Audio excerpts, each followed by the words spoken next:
Hey Pat, we're live. Anna, how are you? I Good am afternoon. great. How you doing? Yeah, I'm really well. Sunny day. Got some light coming in today, so it's nice. Yes, in Um, some parts of Australia it is sunny. Well, it happens to be in Melbourne for sure. It's great to yeah, see you. Let's kick it off. I know there will be a lot of people that are joining us now and will be watching this restream later as well. And you and I have known each other for a very long time. And I know you as an absolute superpower across technology and digital. And this is how we got introduced years ago. And now you are a very efficient AI expert on the market that I look up to, and absolutely something that we all need to know about it and take on. So let's kick it off. Please introduce yourself to everyone, and we'll take it from there. great. Thanks, Anna. Well, first off, thanks for having me on. I've seen some of your spotlights, and I really like the flavor and and the way it goes. So appreciate you having me on today. So for those who don't know me, my name is Patrick Rechsteiner. I'm Canadian originally, but I've been in Australia for 20 years. Most of those 20 years professionally were running the digital side of retail businesses. So digital transformation after digital transformation. And about just under 3 years ago, I left my executive function. I was working for running a business for a private equity firm, and we were in the consumer electronics space. And it was right around the time that ChatGPT launched, and the modern iteration of AI kind of hit us. And in that business, it actually hit us really negatively because we sold a lot of the gaming-oriented GPUs.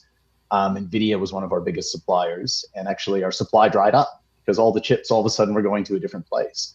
But it was the kick in the butt I needed to realize that this latest version of digital transformation was kind of a different thing than what we've seen. So instead of jumping back into the market, I decided to start my own journey into AI. And within 3 months, I was fully convinced of, what was going, or that something big was going to happen without really knowing what that was. And I've been kind of in the trenches, as you say, ever since. Amazing. And I'm so glad you did. And I remember that conversation 3 years ago when you were not sure which way to go, because we can all reciprocate from your incredible knowledge and you are super intelligent. So let's dive into it. And I'm sure you're going to share quite a few examples with us as well. So we are in the world of AI that is not going to go away or disappear anytime soon, or if ever. So, from what you've seen so far and experienced, where do you think most businesses and leaders stand today when it comes to AI? Okay, it's a good question, and I'm going to start. It's very, very, very broad. The mix. It's kind of like they talk about the Overton window. The Overton window here is kind of wider than with any technology that or any technology iteration that I've seen. Um, we go back to we both kind of started in e-commerce world when e-commerce was becoming first a concept and then a thing overseas, and then some leaders in Australia were starting to push, and then you had some startups that were starting to fight the incumbents, and that whole cycle that went on. Um, it did go over probably about a 10-year span, really, maybe a bit shorter, a bit longer. And just because of the pace of where this is going, leaders. So I'm going to talk about individuals and I'm going to talk about businesses because I kind of have two different lenses that I look this through. From a like leadership, from an individual perspective, um, it's very, very broad. So there's kind of four key buckets that I put people into in terms of where they sit from a sophistication perspective. So bucket one is the casuals, right? These are people that use ChatGPT or one of the tools. They're familiar with it. This is the I'm using AI as a search engine. People, they're happy with that. It's a better search engine. My searches are better. I have to click around less, and I'm happy with that. Most business leaders don't sit in this, but I think it's worth keeping in mind that the vast majority of the public and your customers are probably sitting in this space, right? The second bucket is the leaders that are noobs and they know it. So I actually love working with this group of people. These are people who are, some are very senior leaders in organizations or in businesses, some are board directors, all sorts of things, but they've seen headlines. They know enough that they don't know that much about how they're utilizing the technology, and they're approaching it kind of from a humble perspective and want to learn. Then there's the third group that are somewhat AI literate. And I say somewhat because I've kind of developed this kind of 5-level tier that I use in some of my practice to kind of figure out where an individual is at. And unfortunately, a large group of leaders are stuck in this somewhat AI literate area. And unfortunately, a lot of them stop developing. And I think one of the reasons for that is time, right? When I was working, oodles of hours, corporate side, it is difficult to find the time to upskill yourself. But there is also some hubris in that once you learn a few AI skills, that kind of becomes like a tick box exercise. Oh, I know that now, I can move on, right? Now other people need to know what I know, and that's it. And this field is developing so fast that, I've been spending, hours and hours and hours every week for 3 years on this. And I still think the roadmap ahead of me is there's far more that I haven't learned than skills that I have learned. So that's that third kind of group. And that's a really interesting group to talk to. And then the fourth group is what I call like the early adopters, the natives. And the early adopters are 10 times as effective as that group at level 3. So these are the, founders of businesses or CEOs or leaders of functions in businesses that have personally lent into learning the skills at a very deep level. And there's this, I think the biggest correlation between what a business learns from an AI perspective is the leader of that business or the leader of that function. And that fourth group is really, really rare. And it's kind of my mission to inspire people to become that fourth group and to help train them and help them, prioritize their time and prioritize what they're learning to jump into that fourth group, because it is not a linear progression of impact. It is much like anything in AI. There's an order of magnitude progression of the impact that you can have once you're there. And the path to getting close to there actually isn't that arduous or that long if you have the right guidance. Well, okay, we're not going to lean into the fourth group then, because they're obviously very advanced. Wouldn't even put myself into that bucket either. But I think the first three, I'm not sure which one I would like to unpack the most. But I agree with you with in regards to your first audience, where they're using OpenAI as a search engine, and you just need to make that assumption. And it's not just an assumption; all the retail and industry reports coming out saying about the usage of AI as a search functionality, and the interesting stats around the conversion part, right? That although the traffic is not as higher, but the conversion from that traffic is through the roof just because it's more intentional. But then it leads me to the next question. How can someone tell, and how can you tell whether the people using AI well or simply using it a lot? And just keep dumping Okay, questions. so I am okay. So I'm going to take your hypothesis. I think so. The second, and I think the first group, the casuals, I think it's important to understand that that's where our customers are at. To your point, right?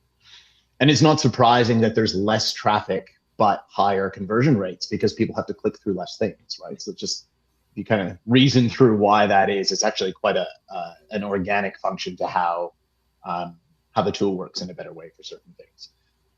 So I do think that focusing on kind of the second and third group, the leaders that want to advance themselves or maybe stuck somewhere, I think that's probably where the vast majority of business leaders are. But I will say the one final comment I'll say on that fourth group, the absolute natives.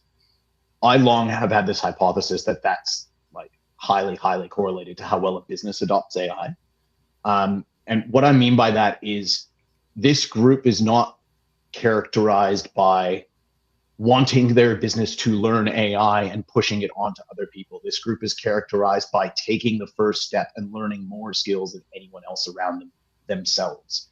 Your personal use and depth of experience and skill completely translates how you look at the technology.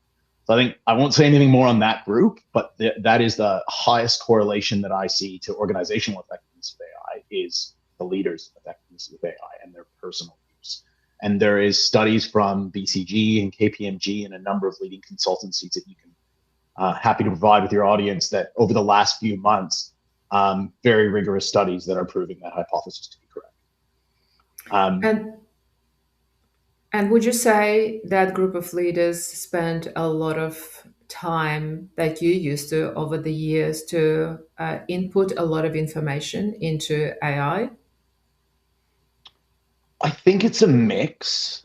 That group of leaders certainly, so founders of their own business are certainly far more likely to be in that group than managers or senior executives of corporate senior executives. And I think there is a bit of a philosophical shift that's happening as to the entrepreneurial mentality, because it's such a fast changing space. The people with a bit more of an entrepreneurial mentality seem to lean in quicker. It's more natural to them. But it's a big chicken and egg, right? So one of the challenges I've had coming out of, you know 25 years of the corporate world is my own approach to work has changed a little bit.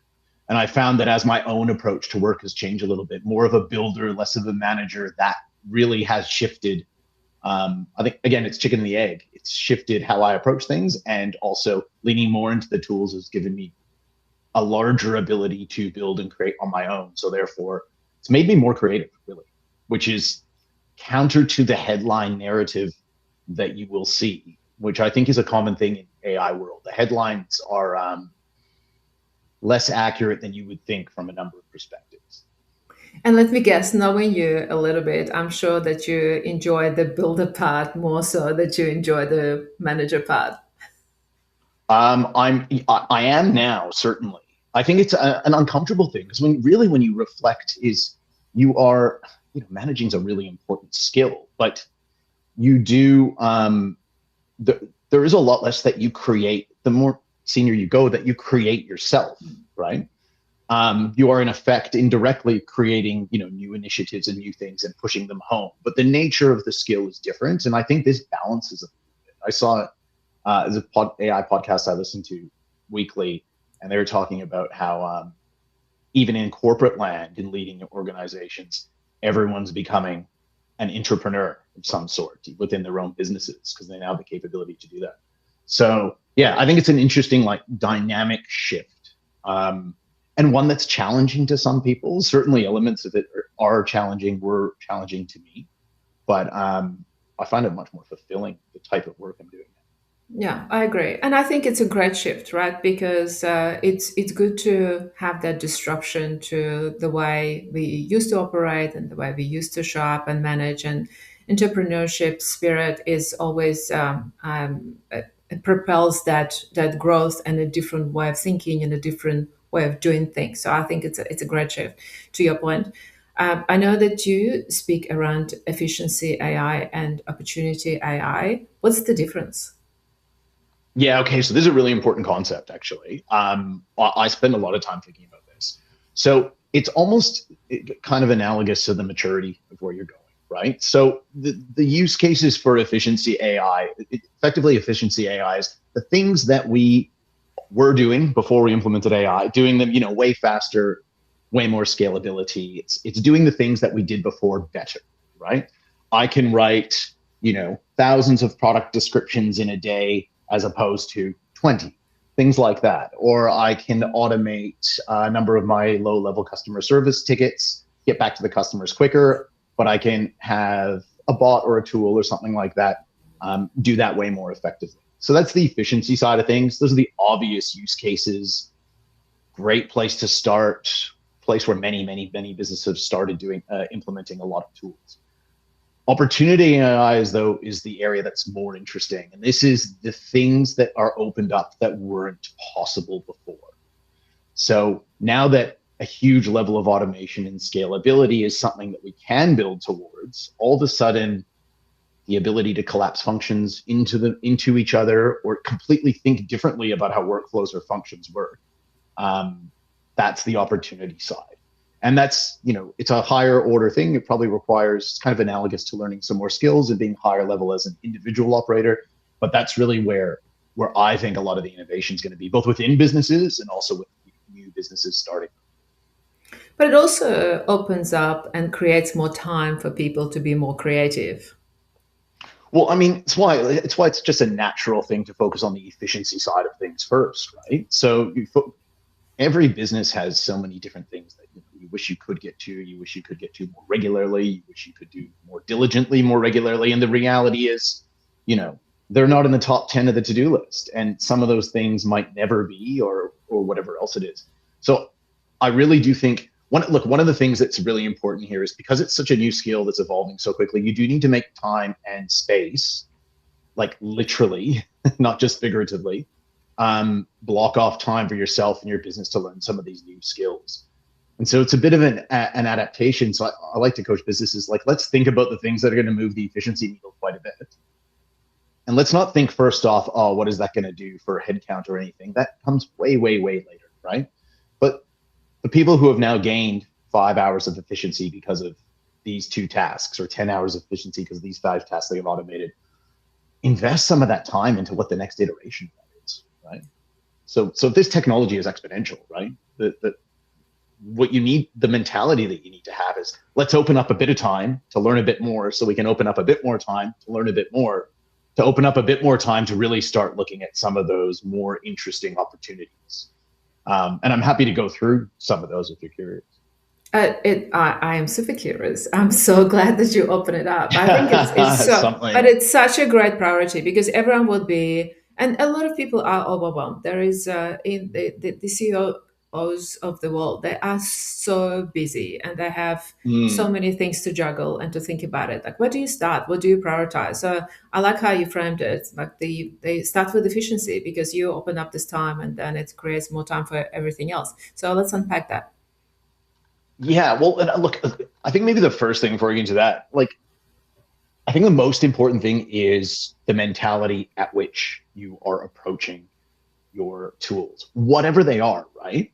So, like, I often get asked, "Oh, am I using AI well? Which tools should I be using, or whatever else?" And I think the most important question is, how am I using it? So KPMG, and I think it was University of Texas, did this really interesting study, and they found that the best methodology through which the best users of AI, regardless of tool, whether it's Copilot or Claude, doesn't really matter, right? Was how you're using the tools and the mentality. And the mentality that I like to talk about is, if you were thinking as, even if you've given your tool or your specific workflow a ton of context, if you are thinking of the output of that as a truth engine, right? AI is not a truth engine. That is not how the technology works. That is not what it is. What the way I like to think of it, it is a 300 IQ intern that has zero context or experience about your business, right? And what you have to do is train it with context and information about your business and how you operate, and give it data and everything, so that that intern can start to give you useful things. And where people really go wrong is thinking of it as a truth engine, or any of the tools as a truth engine. Where they go right is think of it as a really, really smart reasoning partner. This, especially for senior level execs, right? This is an ideation, reasoning, thinking partner, yeah, where you're not taking the outputs verbatim, where you are taking the outputs and incorporating them into your thinking, challenging back, and that sort of thing. So that's how I like to think of it. Anytime the mentality of like, oh, it's just easier to ask AI what to do here. Wrong mentality. You're actually hurting yourself. You're hurting your own learning. But the mentality is, let's figure out some other ways of doing this. Let's think about how we might think of out of the box options and specifically talk about that. Then you're starting to look for reasoning. And this exists whether you're just strategizing. This exists whether you're producing content, all of those sorts of things. And that type of thing does take some time, right? And that's why I go back to that there is a time investment that is kind of required, like any new skill, right? Of course. But do you think that this sort of process needs to be facilitated by someone like yourself, for example? Because how are these people who are not native to AI and they run massive businesses for a very long time, how are they meant to come up with this framework?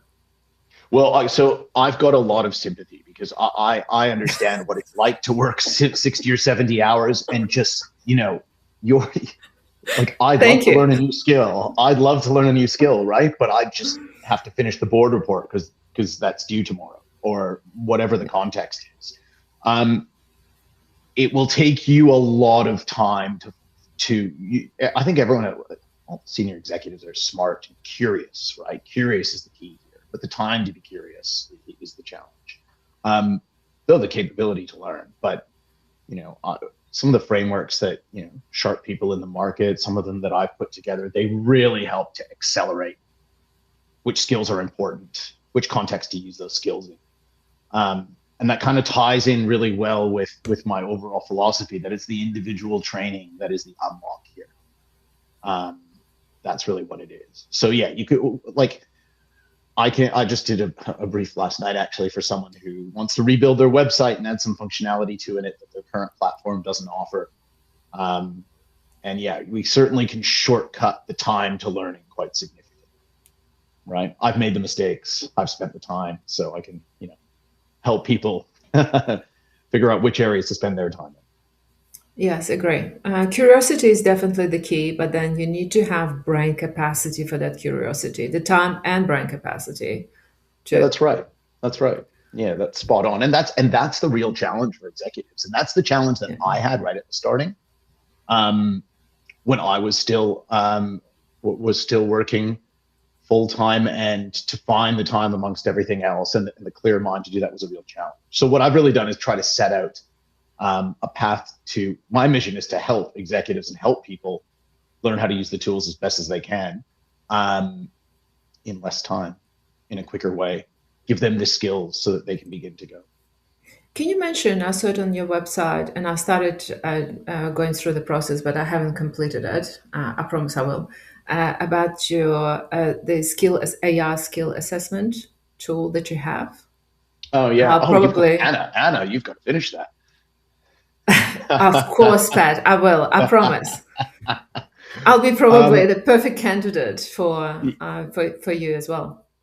okay, so what I did is probably over the last year, in kind of a repository that I have, I've been just gathering all of my reflections, both people that I listen to on podcast, people I'm learning from, right? Whether that's leading execs or Silicon Valley execs that are really native, and then also just all sorts of different reflections and observations and conversations I have with people at conferences or just casual chats, in terms of what's really working for them, both personally to learn different skills, but also what's really like doubling down and having the business take things on. So I kind of built this into, once you have all these observations, I kind of had my own perspective and my own reflections, and I built that into a skills assessment. So what it is now is like, I think it's 25 questions, the individual one. And it's to help a leader figure out where they sit. And it ranks them on a number of different parameters, but basically there's 5 key levels that you can be. Level 1 is all about, prompt engineering, master prompts, learning the basics of how to use an AI tool well. Level 2 is all about projects, context, memory, how they approach those types of things. And then it builds into kind of some more advanced skills in level 3, coding skills in level 4, and then leadership. So really for like the senior leader and director level at level 5. And in my view, some of that, the skills or the capabilities at level 5 are only possible once you understand something earlier on in the hierarchy. So I built that. So it's like a 25 question quiz. You get it runs through an automation engine that I have. I look at each of them personally and put some commentary from my perspective. This is one of those areas where I use artificial intelligence to garner the results, but I keep the human in the loop. One, because I want to make sure if I'm giving you your assessment, I understand what the output of my tool is. It also allows me to refine my tool with those reflections over time. So if there's something that's coming out of my tool that I think isn't quite accurate, I can alter that before it goes to yourself once you do the assessment. But I also provide that feedback back into the engine so that it gets smarter over time. And what we'll probably do is we'll probably add new skills and new levels as the industry progresses. And then you put Um, your recommendations through. yeah. So what it does is it gives you an assessment of where you are across the levels. It gives you a top 5 of the next 5 skills that you can learn that will like bring you to the next level. and it's actually quite sharp at understanding the hierarchy quite well. And then it shows you what you're going to get from that. Actually, in the background right now, something I was working on this morning is I'm also building a second assessment. And the second assessment, instead of AI skills for an individual, this is going to be an organizational maturity assessment. Brilliant. The data model is quite a bit more complex. So it's probably going to take me a little bit of time to get that to a place where I'm really happy with it. But that'll be kind of, if you're a leader wondering where you're at personally, that one's live. If you're a business wondering where you're at, that one is work in progress. So I'll share it with you once it's ready. But please do. But I promise I'm going to complete mine, and I will post a link to it under this post on LinkedIn as well. Yeah, that'd be With great. the organizational assessment, that will also depend who fills it in, because the CEO will fill in from their point of view, and then CIO will be completely different level, right? Because they represent different skill set. They don't have to dive into it, but that will be That the is one of maturity level. that is one of the challenges that I'm working with. I think the way I'm going to tackle that is because I'm doing those assessments like in my advisory work anyways, where we speak to Yeah. multiple people. Yeah. I think the simple assessment will just be for one person. Yes. But it's a very fair point. And I think the way that it'll work is the simple assessments to just kind of like see where you're at as like a thumb in the air will just be from one perspective. But then the more complicated advisor or the more complicated assessments, multi-factor assessments, you really do need to sit down with people, right? Look, that's not Only going so much to you could do in replace. a. Yeah, Absolutely. that's right. Yeah, Yeah, and that's right. in person is so much easier to align and adjust to that level of expertise and skills and hierarchy and and the maturity as well of the business too. But I think it's just that we need to incorporate all of it. That's amazing. Where do I you? agree that the real motivation behind it was I just saw so many people unsure of where they were at, right? And then you saw some people that were quite sure that no AI I've got this, right, and that they might be foregoing the opportunity to learn more. So I wanted something that could honestly just point people in the right direction. No, and that's the best thing, because there is a lot of overwhelm and uncertainty that associated, and then now we got to the point like, can I even ask any questions? Because am I meant to know this already? Am I behind? Am I really behind? Do I start from scratch? Like, where do I start? And That's interesting. You're tapping on something there actually, and there's something that I've noticed coming from the digital e-commerce world. It does seem to be that digitally native executives, some of them are just superstars and have run with it, but there is a lot of e-commerce and digital type executives that I think they feel they need to know more than they've had the opportunity to learn. yeah. And it comes across almost as they don't want to admit what they don't know. And I see this amongst very, very senior people. I see it amongst, sometimes amongst board members where, I should really know more about this. So I'm just not going to ask any questions. And what ends up happening is they learn less. So I think it's a really interesting observation you made, something I'm seeing in the market. Like, I think humility is so important here. Like the innovation curve is so steep, yeah, that people way more knowledgeable and way more technical than I am still have 95% of the run to go. Everyone feels that way. I gave a keynote a couple of months ago, and the very first point on it was the pace is real. And that was the very first thing. And that is, you speak to people at tech startups in Silicon Valley, they feel behind. That's just the nature of the speed of the race that's being run. So Yeah, that's not it's nothing wrong with you. That's everybody. Yeah, I agree. But the suggestion here would be just start where you are right now with what you have, but start. Correct. Yeah. Don't Spot on. delay it. And give it one, don't delay, but two, just give honest assessment, right? 5 years ago, no one knew what ChatGPT was, right? So we're all somewhere on that curve. Like, just start. I think it's so much. I think of it often like Lego or math. You learn one skill and then another skill, and you build, and you build, and you build, and you build, and you build. And the tool you select is less important because everyone's going to have someone who's a content creator is going to use a totally different set of tools than I do. Just whatever tool there's a mentality that you learn by building, and then there's also just the sequential piece of just building block upon block, which is really what I think it is. Agree. Where do you see retail and e-commerce businesses getting the quickest wins from AI today? Okay, so I mean, digital commerce business is really interesting because there's just so many different places, right? But not to, I think we've spoken a lot about training and literacy, and I call it AI literacy, is like just learning the tools, learning the skills. I really, the last time I'll speak about it, but I am very passionate about it. I think that's the number one stat. Right? BCG had something they put out where many of their clients, they're recommending 70% of their AI, non-token AI spend should not go to new models or not go to other things like that. It should go to training and literacy with the current tools they have. That's kind of the BCG framework. I'm not sure about the exact number, but I think the concept that it embodies is correct. So training, number one, right? Training for yourself, training for your teams, just add skills, keep going. That's number one.